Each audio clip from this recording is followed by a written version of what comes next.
Hello students, 1858 के बाद प्रशासनिक परिवर्तन जो एनसीईआरटी का एक इंपॉर्टेंट अध्याय है, जिसके तहत आज हम लोग चर्चा करेंगे राजवाड़ों के साथ संबंध और प्रशासन संबंधी नीतियों के बारे में, जिसको बिंदुवार हम लोग चर्चा करेंगे।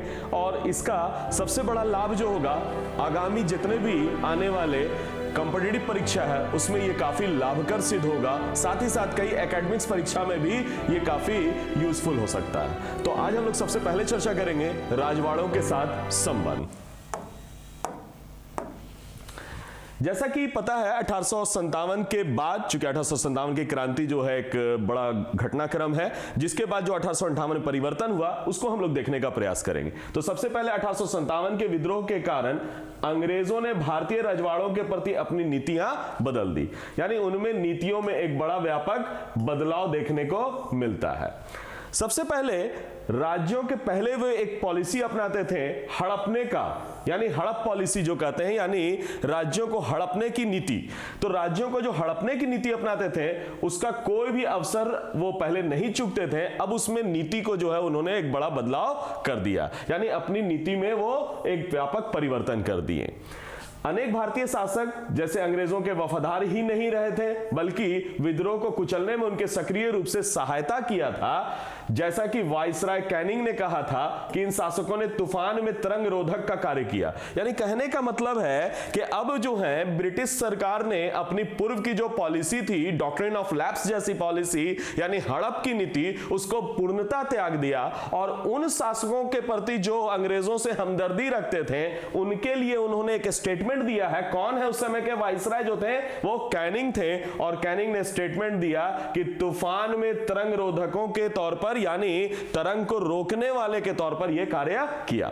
इसके अलावा विद्रोह के अनुभव ने ब्रिटिश अधिकारियों को विश्वास दिला दिया था कि जनता का विरोध या विद्रोह की स्थिति में राजवाड़े उनके कारगर सहयोगी हो सकते हैं। 1860 में कैनिंग ने लिखा है, एक स्टेटमेंट था इसी संदर्भ में, अगर हम बिना किसी राजनीतिक सत्ता दिए मात्र शाही उपकरणों के रूप में अनेक देसी राजवाड़ों को बनाए रखेंगे तो भारत तब तक, यानी भारत, हम तब तक भारत में बने रहेंगे जब तक कि समुद्र पर हमारा वर्चस्व बना रहेगा। यानी अंग्रेजों ने यहां तक कह दिया कि यही जो देसी राजवाड़े हैं, जो अंग्रेजों के समर्थक हैं, वो जब तक रहेंगे तब तक जो है उनका भारत में वर्चस्व बना रहेगा। यानी इससे यह पता चल रहा है कि देसी राजवाड़ों का जो है यहां पर रवैया क्या था, वो अंग्रेजों के बिल्कुल समर्थक बने हुए थे, यानी अंग्रेजों के बिल्कुल समर्थक बने हुए देखने को मिलते हैं।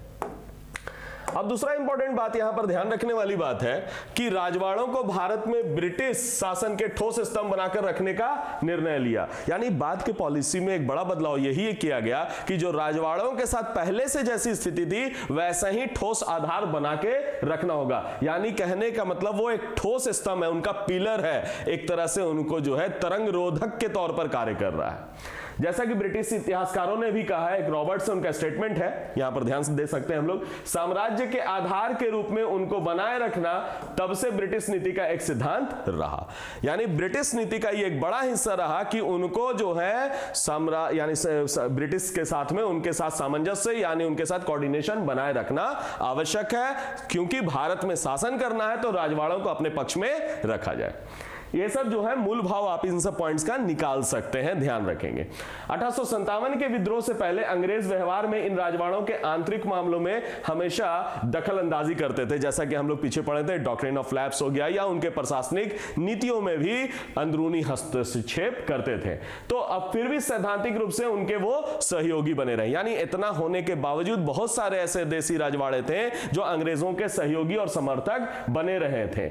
चूंकि सबसे बड़ा चीज है, अब यह स्थिति चूंकि 1857 के बाद एक व्यापक परिवर्तन देखने को मिलता है, स्थिति में एक व्यापक बदलाव देखने को मिलता है, जिसके कारण अभी बाद में भी जो है राजवाड़ों के लिए अब प्रायोरिटी फोकस किया गया, यानी उन पर प्रायोरिटी दी गई।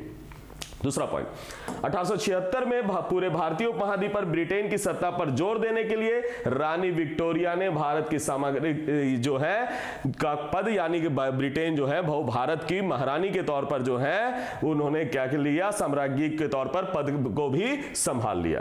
बाद में लॉर्ड कर्जन ने भी इस बात को स्वीकार किया था, स्पष्ट कर दिया कि राजा महाराजा अपने राज्यों का शासन केवल ब्रिटिश सम्राट के एजेंट के रूप में ही करेंगे। यानी भारत का जो है मूल जो शासन है वो ब्रिटेन की महारानी विक्टोरिया के हाथ में है और भारत में जो शासन किया जा रहा है उन्हीं के रिप्रेजेंटेटिव के तौर पर किया जा रहा है। जो 1858 के एक्ट में भी ये चीज काफी क्लियर हो चुका था, ये काफी साफ हो चुका था। अब राजाओं ने इस अधीनता की स्थिति को भी स्वीकार कर लिया, यानी जो भारत के देसी राजे रजवाड़े वाले लोग थे उन्होंने भी इस बात को उन्होंने स्वीकार कर लिया और स्वेच्छापूर्वक साम्राज्य के पिछलग्गू यानी पिट्ठू कह सकते हैं हम लोग बने रहे। ऐसा करने पर उन्हें राज्यों के शासक बने रहने का आश्वासन दिया गया। यानी अब ब्रिटिश सरकार ने आश्वासित किया कि अगर उनके वो वफादार बने रहेंगे तो उनके साथ किसी प्रकार का कोई छेड़छाड़ या बदलाव नहीं किया जाएगा। कभी कभी शासकों को भी हटा दिया जाता था, उनके शक्तियों से वंचित भी किया जाता था, मगर फिर भी भारत के जो देसी राजे रजवाड़े हैं उन्होंने बहुत ज्यादा इसको लेकर जो है रिवोल्ट नहीं किया, कोई उसका प्रतिरोध नहीं किया। आंदोलनों का उभरना था। एक ओर तो ब्रिटिश अधिकारियों ने राजाओं को इन आंदोलनों की दबाने में सहायता दी और दूसरी ओर उन्होंने इन राज्यों में प्रशासन के गंभीर दुरुपयोग को समाप्त करने का, यानी गंभीर दुरुपयोगों को समाप्त करने का भी प्रयास किया। अब आते हैं और बिंदुवार अगर हम लोग देखते हैं तो प्रशासन संबंधी क्या क्या चेंजेस आए। चूंकि इसमें बहुत ज्यादा पॉइंट नहीं था, बस आपको बस यही याद रखना है कि देसी राजे रजवाड़े जो हैं अंग्रेजों के पिट्ठू बने रहे, वो बाद के काल में भी ऐसा देखने को मिलता है।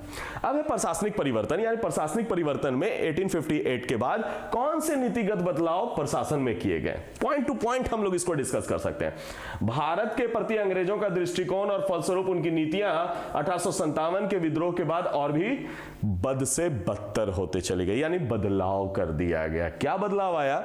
भारत का आधुनिकीकरण करने की कोशिश की थी, पर अब वे जानबूझकर जो है प्रतिक्रियावादी नीति अपनाने लगे। यानी पहले वो थोड़ा बहुत बदलाव भी करना चाहते थे, जैसे आप गौर कीजिएगा 1835 का जो है पॉलिसीज देखेंगे या मैकाले की पॉलिसीज देखेंगे, ये सब पॉलिसीज में देखेंगे कि कुछ कुछ बदलाव आया था। वो डिस्पैच आया था, कुछ परिवर्तन की बात की जा रही थी, मॉडर्नाइजेशन लाने की बात हो रही थी। मगर अब जो है सरकार के नीति में एक प्रतिक्रियावादी रिएक्शनल नीति का वहन किया गया।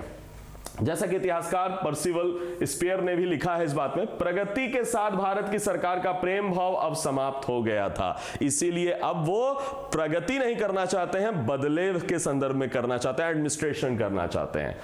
प्रशासन में भारतीयों को प्रभावी ढंग से भाग लेने से रोकने के लिए किस प्रकार भारत और इंग्लैंड में प्रशासनिक संस्था भारतीय सेवा सिविल सेवा सर्विसेज को पुनः गठित किया गया, जो हम लोग अभी पूर्व के काल में चर्चा किए, यानी पीछे हम लोग जो है चर्चा किए हैं। प्रशिक्षित और तैयार कर रहे हैं और अंततः राजनीतिक सत्ता भारतीयों को सौंप देंगे, पर यह बात अब वो खुलकर कही जाने लगी कि अपने सामाजिक और सांस्कृतिक दोषों के कारण भारतीय अपना शासन चला सकने में अयोग्य है। यानी भारतीयों को भविष्य में कभी सत्ता दी जाएगी ऐसा उन्हें नहीं बोला जाने लगा, चूंकि कहा जाने लगा कि भारत में जो गुलामी है वो गुलामी भारतीयों के कारण है। चूंकि भारतीय अपना शासन स्वयं करने में चला पाने में अयोग्य है, इलिजिबल है, उन पर अंग्रेजों का शासन अनिश्चित काल तक बना रहना चाहिए। यानी एक तो पहले से बोलते आ रहे हैं कि खुद वो सिविलाइज्ड हैं, सभ्य हैं, भारत असभ्य है। दूसरा कह रहे हैं कि भारत को गुलाम बने रहना चाहिए लंबे समय तक, क्योंकि भारत के लोग जो हैं वो इससे यानी शासन करने के अयोग्य हैं, यानी भारतीय लोग शासन में बिल्कुल सक्षम नहीं है। बांटो और राज करो, इसी के संदर्भ में नीति आ चुकी है। एक बड़ा बदलाव है, जैसे हमने बताया कि नीतिगत बदलाव क्या आया। अंग्रेजों ने भारत पर विजयी भारतीय शासकों की फूट डालो और उसका लाभ उठाकर या एक दूसरे को लड़वा कर जो है वो शासन करना चाहते थे। इसीलिए हम लोग डिवाइड एंड रूल पॉलिसी, और शायद आपको पता होगा बंगाल का पार्टीशन इसी संदर्भ में देख सकते हैं। बहुत सारी ऐसी घटनाएं हैं जहां पर अंग्रेजों ने बांटो और राज करो की नीति को अपनाया। करजन इसका जीता जागता उदाहरण है। 1858 के बाद उन्होंने जनता के खिलाफ राजाओं को, एक प्रांत के खिलाफ दूसरे प्रांत को, एक जाति के खिलाफ दूसरे जाति को, एक समूह को दूसरे समूह से, मुसलमानों को हिंदुओं से एक दूसरे के खिलाफ लाकर खड़ा कर दिया। यानी वहीं जो है उन्होंने बीजारोपण किया डिवाइड एंड रूल का, और सांप्रदायिक तौर पर चाहे जातिगत आधार पर या क्षेत्रीय आधार पर एक दूसरे को लड़वाने का पूरा हर संभव प्रयास किया। हालांकि इस मत की ठोस सच्चाई में मुझे कोई संदेह नहीं कि हाल की घटनाओं के बाद इस पर ध्यान देना पहले से कहीं अधिक आवश्यक हो गया। यह संदर्भ में लिखा हुआ है, एनसीईआरटी है तो एनसीईआरटी का पॉइंट आउट इस तरह से लिखा जाना स्वाभाविक है।